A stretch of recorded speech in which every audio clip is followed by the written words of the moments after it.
करौलो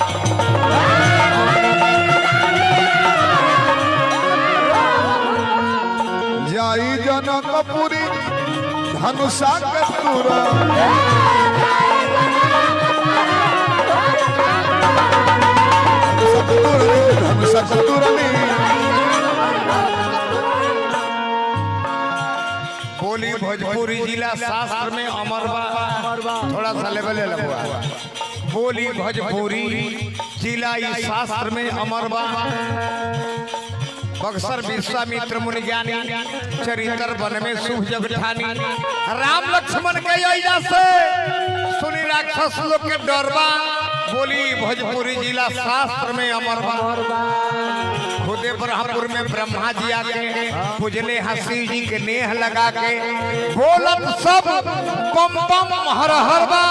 बोली भोजपुरी जिला शास्त्र में अमरबा भोजपुर भोज राजा के भवन के नवरत्न किला भोजपुर भोज राजा के भवन के लौकत खंडहर नवरत्न के असली निशानी रो लाल पियर हरियर बा बोली भोजपुरी जिला शास्त्र में अमरबा बड़ा सुरशंकर जी के चेला वही मसार में भइल रहे खेला उषा अनिरुद्ध के संगे मिलल नजरबा बोली भोजपुरी जिला शास्त्र में अमरबा जाई के जनकपुर में धनुषा के तुरलो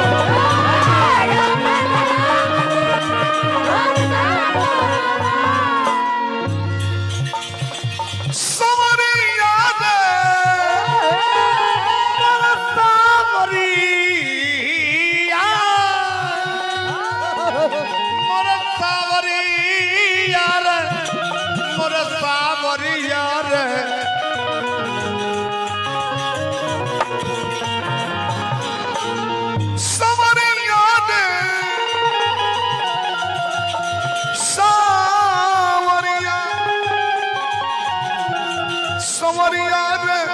सावरिया डरना